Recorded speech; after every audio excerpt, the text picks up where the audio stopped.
Olá pessoal, eu sou o professor de Física Hermes Jesuíno e na aula de hoje vamos falar um pouquinho sobre oscilações, tá? E ondas.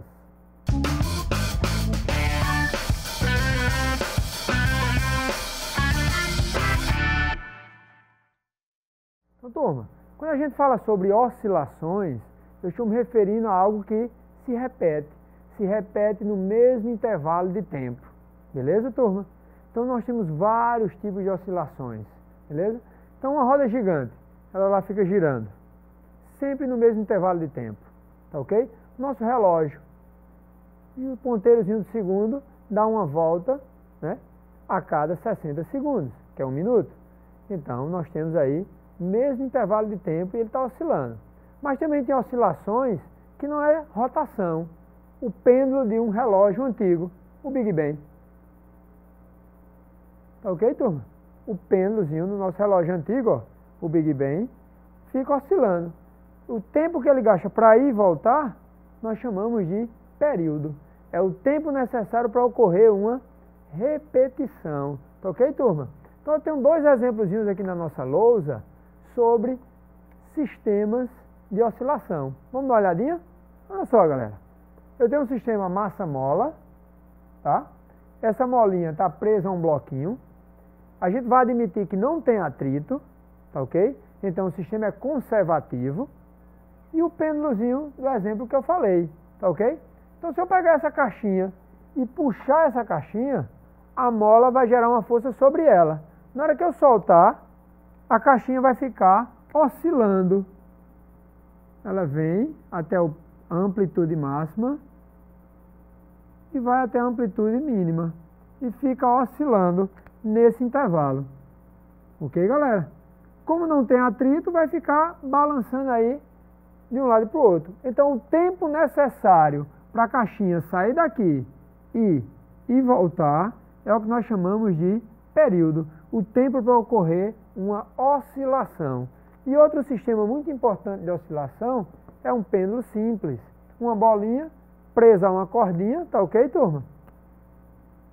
Uma certa massa dessa bolinha, ela vai ficar balançando de um lado para o outro. Então, o tempo que a bolinha gasta para ir e retornar, nós chamamos de período. É uma das grandezas mais importantes em sistemas de oscilação. Tá ok, turma? A gente precisa calcular esse período, esse tempo, o tempo para ocorrer uma oscilação. Vamos ver as equaçõezinhas para calcular o período, o tempo de oscilação desses dois sistemas que nós vimos. Então, olha só, turma. O exemplozinho que eu mostrei anteriormente, né? O sistema de massa-mola. O bloquinho vai ficar, aqui é o ponto de equilíbrio, o nível de referência. Contraiu e estica a molinha. E ele vai ficar oscilando nesse intervalo aí. Então, o período que nós chamamos de T, né? O T maiúsculo, vai ser 2π. Lembrando que 2π é 3,14, né? Raiz quadrada da massa do bloquinho sobre K. Professor, quem é esse K? Lembra, esse K é a constante elástica da mola, tá ok? Beleza, turma? E o outro sistema que nós vimos, o sistemazinho do pêndulo, né? Então, o tempo necessário para o bloquinho aqui com determinada massa e voltar para o ponto inicial, nós podemos calcular esse período. Esse período é 2π vezes a raiz quadrada de L, que é o comprimento da corda, sobre a gravidade. Então, a gente observa claramente, turma, que o período depende, ó, do comprimento. É diretamente proporcional à raiz quadrada do comprimento. Quanto maior o comprimento, maior vai ser o período. Beleza, turma? Fica atento a isso, hein? Então, olha só, seguindo, turma, nós também vamos falar um pouquinho sobre ondas, tá ok? Professor, onde é que nós temos ondas? No mar. Um exemplozinho de onda. A galera que vai surfar, pega lá uma onda. Nós também temos ondas, turma. Olha só, o celular do professor recebe ondas, tá? O sinal do celular é transmitido via ondas, que a gente chama de ondas eletromagnéticas, tá? E temos também ondas de rádio, ondas de TV. Então nós temos vários exemplos de ondas. Essas ondas, elas são classificadas de várias formas, quanto à natureza e o tipo, tá? Vamos dar uma olhadinha. seriam essas ondas e como elas se classificam? Então, olha só, galera, ele fala, onda é uma perturbação que se propaga em um meio, determinando a transferência de energia sem transporte de matéria. Turma, isso é muito importante. Onda transporta apenas energia, não transporta matéria, tá ok? Então, ó, um exemplozinho aí de uma bolinha no mar. Tá vendo que a bolinha simplesmente oscila sem sair do lugar? Então ela não está sendo transportada, tá ok? Por quê? Porque a onda não transporta matéria, transporta apenas energia, tá? Então as ondas se classificam como? Quanto à natureza, nós temos dois tipos de onda quanto à natureza. São chamadas de ondas mecânicas, são aquelas que são originadas pela deformação de uma região de um meio elástico e que para se propagar necessita de um meio material. Essas ondas não se propagam no vácuo. O maior exemplo de onda mecânica é o som. Então, turma, quem assiste a alguns filmes, tá ok? Que lá no espaço tem som, é falso. Isso está errado, beleza, turma? As ondas sonoras não se propagam no vácuo. Não se propagam lá no espaço, tá ok? As ondas sonoras precisam de um meio material para se propagar. Um exemplo, o ar, tá? As ondas sonoras também se propagam na água. Também. O meio material está sendo a água. Beleza, turma? A outra onda, galera, quanto à natureza, são as ondas eletromagnéticas. Já essas se propagam no vácuo. Tá ok? Vamos dar uma olhadinha? Olha só. As ondas eletromagnéticas são aquelas originadas por cargas elétricas oscilantes. Um exemplozinho, a luz do sol, as ondas de rádio, raio-x, são as ondas eletromagnéticas. Nós temos vários exemplos de ondas eletromagnéticas, turma, vários exemplos, tá? No nosso cotidiano, são as que são mais utilizadas. É por causa disso que as ondas saem do Sol, a luz sai lá do Sol e chega até a Terra. Isso só acontece porque as ondas eletromagnéticas se propagam no vácuo. E elas também se propagam em meios materiais, viu? Isso é muito importante. Beleza, turma? Então, ó, nós podemos também classificar as ondas de outro tipo, tá? Podemos classificar as ondas com relação ao tipo, aí vamos ter também duas classificações com relação ao tipo. São as ondas transversais, tá? As ondas transversais, se a gente observar, eu tenho dois tipos de ondas aí, ó, que são as setinhas vermelhas e as setinhas azuis, tá? Elas são perpendiculares. As setinhas vermelhas e as setinhas azuis são perpendiculares. Por isso que elas são classificadas como ondas transversais. Tá ok? Forma um ângulo de 90 graus entre essas duas ondas. Beleza, turma? E as ondas longitudinais, principalmente o som, turma. As ondas longitudinais, elas vibram e se propagam na mesma direção. Imagina que você tem aquela molinha que compra lá, antigo, brinquedinho antigo lá. Quando você vibra, uma minhoca andando, o cara tocando uma sanfona, é a oscilação de onda longitudinal. Ela vibra em uma direção e se propaga na mesma direção. É isso que acontece. Ela está vibrando na horizontal e também se propagando na horizontal. Um exemplo de ondas longitudinais é o som. O som são ondas longitudinais. Beleza, turma? E, ó, importante, uma observaçãozinha. As ondas longitudinais não podem ser polarizadas. Só as ondas transversais. Nós vamos ver isso daqui a pouquinho. A polarização. Beleza? Turma, e como é que a gente calcula a velocidade de uma onda? A velocidade de uma onda é uma das características mais importantes. E a velocidade de uma onda só depende do meio onde ela está se propagando. Se a onda se propaga no ar, vai apresentar uma velocidade. Se ela se propaga na água, apresenta outra velocidade, tá? Então, a velocidade de propagação de uma onda depende das características físicas e químicas desse meio. Vai depender da densidade do meio, da temperatura do meio, tá ok? Da viscosidade, beleza? Então, vamos calcular essa velocidade. Vamos lá? Nós calculamos a velocidade de uma onda como sendo lambda sobre o período, tá ok? Ou a velocidade da onda pode ser calculada como sendo lambda vezes a frequência. Lembrando, turma, período é quem? É o tempo necessário para ocorrer uma oscilação. E o que é frequência, hein, galera? Esse Fzinho. Frequência, turma, é simplesmente o número de repetições, o número de vezes que a onda sobe e desce por unidade de tempo. Beleza? Vamos dar uma olhadinha aqui na lousa. Olha só. Um exemplozinho de uma onda. A galera que toca violão, quando você está tocando lá violão, você gera uma perturbação na corda do violão. A corda do violão faz isso, ó. A corda do violão faz isso. Então você tem uma perturbação de um meio material. Vai gerar uma onda mecânica, que é o som. A distância entre dois picos é o lambda. Isso é chamado de comprimento da onda. Beleza? E o que é o período, hein, galera? Período é o tempo necessário para ocorrer uma repetição. Ó, sobe e desce. Nós temos aí um período. Aqui eu tenho um período. Outro período, ó. Sobe e desce. Outro período. Outro T. Então, o tempo necessário para a onda fazer essa oscilação, nós chamamos de período. E o número de vezes que ela sobe e desce por unidade de tempo é chamado de frequência. Beleza, galera? Então, vamos seguir? Então, olha só. A observaçãozinha que eu já tinha falado para vocês, que a velocidade da onda depende das características do meio, tá? E temos alguns fenômenos ópticos, né? Alguns fenômenos ondulatórios.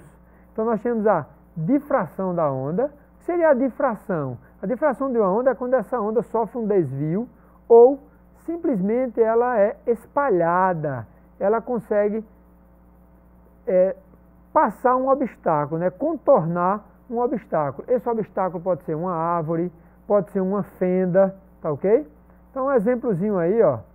Um exemplozinho de uma onda, a onda aí se propagando, essa onda plana. Quando ela encontra esse buraquinho aí, ó, a fenda, ela muda o seu formato, tá? Ela sofre uma deformação para conseguir ultrapassar esse obstáculo. Então, nós chamamos de difração, turma. É por causa disso que as ondas de rádio conseguem ultrapassar os obstáculos. Você tem um prédio na frente. Como é que essa onda consegue passar por esse prédio? Ela contorna o prédio se deformando, tá ok? É isso que acontece. Isso pode ser qualquer objeto, tá? Isso chama-se difração. Está relacionado quando a onda ultrapassa um obstáculo. Para isso, ela sofre uma pequena deformação. Beleza? Vamos ver outro fenômeno? Outro fenômenozinho que eu acabei de falar, né, turma? A polarização de uma onda. Você tem uma onda que está vibrando, oscilando em várias direções. Polarizar, turma, é você escolher uma direção privilegiada dessa onda. Olha aqui uma ondazinha, ó. Ela está oscilando em várias direções diferentes. Quando eu coloco um polarizador, eu estou escolhendo uma direção que essa onda vai poder passar e vibrar. Então, eu escolhi aqui a vertical. Professor, quem é que faz isso? Os óculos. Os óculos escuros possuem polarizadores, tá ok? Ele escolhe uma direção privilegiada para a onda poder vibrar. Isso é para quem, professor? Nós temos um conforto na visão, óculos que tem polarização. Tá ok, turma? Outro fenômeno importante, galera, é a suposição entre ondas. Professor, quando é que a gente vai ter uma suposição entre ondas? Beleza? Essa suposição entre ondas também é chamada de interferência. Eu posso ter interferência sonora ou interferência de sinal, tá? Quando a gente às vezes perde o sinal do celular, está ocorrendo uma interferência. Quando você entra no avião para viajar, lá o piloto diz, ó, vamos colocar o celular no modo avião. Isso é para evitar que ocorra uma interferência entre a comunicação do piloto e da base lá, né, da antena lá que vai emitir o sinal. Então, ó, turma, quando a gente fala de uma suposição também chamado de interferência em alguns casos, é o fenômeno que ocorre, galera, quando duas ou mais ondas se encontram. Então vamos ver um exemplozinho aí, ó, de duas ondas se encontrando.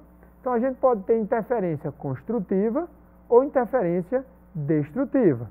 Então, turma, a interferência construtiva, as ondas elas se somam, as amplitudes se somam. Olha só, dá para observar aí na figurinha? Você tem dois picos aí, quando elas se encontram, elas estão se somando. Então, professor, uma interferência construtiva, o sinal iria melhorar naquele momento do encontro. Sim, é o que nós chamamos de interferência construtiva. E elas passam como se nada tivesse acontecido. É isso aí. A interferência destrutiva, observa aqui que as ondas têm sinais, olha só, tem um pico e um vale. Elas estão em fases opostas. Na hora que elas se encontrarem, eu vou subtrair as amplitudes. Então você vai ter interferência destrutiva. Tá ok? Beleza? É isso que acontece, turma. Interferência construtiva e interferência destrutiva. Então, galerinha, nós falamos um pouquinho sobre oscilação, fenômenos que se repetem, né, no mesmo intervalo de tempo, e falamos sobre ondas. Principalmente dois tipos de onda. São as ondas mecânicas e as ondas eletromagnéticas. E vimos como elas se classificam. E vimos alguns fenômenos importantes. Tá? Vimos três fenômenos ondulatórios importantes. A difração, beleza? Vimos a interferência e a polarização, beleza? Existem outros fenômenos, vocês pegam o material de vocês e dão uma olhadinha, beleza? Então vamos fazer algumas questõezinhas que caíram em Enems anteriores. Vamos lá, galera? Então, a questão número 1 do material de vocês, que é do Enem de 2015, turma. Olha só, ele fala, a radiação ultravioleta, que é conhecido como UV, é dividida de acordo com três faixas de frequência, o VA, o VB e o VC. Galera, essas duas são as mais conhecidas, tá? É as que provocam lesões na nossa pele. A UVC quase não chega na Terra, mas existe, conforme a figura. Então a gente aí observa, o VA é a faixa de frequência, tá? De cada uma delas, o VA, o VB e o VC. E eu tenho aqui um gráficozinho que descreve o filtro que vai absorver cada uma dessas faixas de frequência. Então, qual filtro eu deveria usar para me proteger para cada uma dessas faixas de frequência? É isso que ele quer. Para selecionar um filtro solar que apresente absorção máxima na faixa UVB. Então, olha só, galera, ele especificou qual era a faixa, ó, dentro dessa faixa de frequência, ó, frequência máxima e a frequência mínima. A gente vai analisar dentro dessa faixa de frequência, o UVB, tá ok? Analisando o espectro de absorção da radiação UVA nos 5 filtros solares, considerando a velocidade da luz como sendo 3 vezes 10 elevado à oitava e 1 nanômetro equivale a 1 vezes 10 elevado a menos 9. Então, qual seria o filtro? Turma, olha só, nesse gráficozinho, ele está com relação ao comprimento de onda, que é o lambda, lembra? O comprimento de onda, que é o nosso lambda. Então, a gente precisa descobrir quem é esse lambda. Vamos lá, galera? Vamos dar uma olhadinha como é que a gente faz a equaçãozinha aí, ó. Nós temos, ó, é a questão número 1 do nosso material, né, turma? Enem de 2015. Para descobrir o lambda, eu tenho que usar a velocidade, vai ser igual a lambda vezes a frequência. E ele deu qual era a velocidade. Porque as ondas eletromagnéticas, no vácuo, elas sempre se propagam com a velocidade de 3 vezes 10 elevado a nona. Eu quero descobrir quem é o lambda, então vou ter um lambda máximo e um lambda mínimo, tá? Então eu vou chamar aqui de lambda 1, quando eu tenho uma frequência, que está no gráficozinho, que eu sublinhei, tá, turma? 9,34 vezes 10 elevado à quinta. Beleza, turma? Quem está multiplicando, a gente passa dividindo. Então, o nosso lambda 1 vai ser igual a quanto, turma? 3 vezes 10 elevado à oitava dividido por 1,34 vezes 10 elevado a 15. Beleza, turma? Então vamos lá. Eu vou pegar um valor aproximado, tá ok? Vamos pegar um valor aproximado? Olha só. Se fosse 3 dividido por 9, 3 dividido por 9 dava aproximadamente 1,33. Beleza? 3 dividido por 9 dava aproximadamente 1,33. Tá? Como é 3 dividido por 9,34, vai dar um valor um pouquinho diferente. Tá? Aqui vai ficar, mas a gente vai deixar esse valor aproximado. Então eu tenho 10 elevado, repete a base e subtrai os expoentes. 9 dividido por 8 menos 15 vai dar quanto? 10 dividido, repete a base e subtrai os expoentes, vai dar um valor negativo, menos 7, não é isso? Então só porque ele quer a resposta em 10 elevado a nona, então eu preciso andar com a vírgula. Eu vou andar com a vírgula duas casas. Beleza, turma? Então vai ficar 133 vezes 10 elevado a menos 9. Tá ok? 133 vezes 10 elevado a menos 9. Vou fazer a mesma equaçãozinha para o outro valor de frequência. Então eu tenho velocidade 3 vezes 10 elevado a oitava, lambda 2, vezes a próxima frequência, que é de 1,03 vezes 10 elevado a 15. Quem está multiplicando vai passar dividindo. Lambda 2, 3 vezes 10 elevado a oitava, dividido por 1 vezes 10 elevado a terceira. Desculpa, tu. Elevado a 15. Então, 3 dividido por aproximadamente 1, porque 1,03 é 1, né? Então, vai dar 3. 3 vezes 10 elevado a menos 7. Só porque eu tenho que deixar em 10 a nona. Então, 300 vezes 10 elevado a menos 9. Isso são os dois valores do lambda. A gente observa agora no gráficozinho em qual faixa isso acontece. Vamos lá, galera? Vamos dar uma olhadinha? Então, olha só, turma. Nós temos aqui, ó, eu coloquei o gráfico, eu encontrei valores entre 133, tá? E 300. Então, é esse valor dentro dessa faixa aqui, ó. Então, beleza? Qual seria o filtro que tem maior absorção, ó? O filtro que vai ter maior absorção vai ser nessa região. Seria o filtro 4. Beleza? Então, resposta seria a letra B. Beleza, turma? Tá ok? Então, galera, na aula de hoje nós falamos um pouquinho sobre oscilação e falamos também sobre ondas, tá? Fizemos exercíciozinho sobre o nosso Enem. Vamos pegar o material, ó, praticar bastante. Qualquer dúvida, a gente se encontra na próxima aula. Valeu!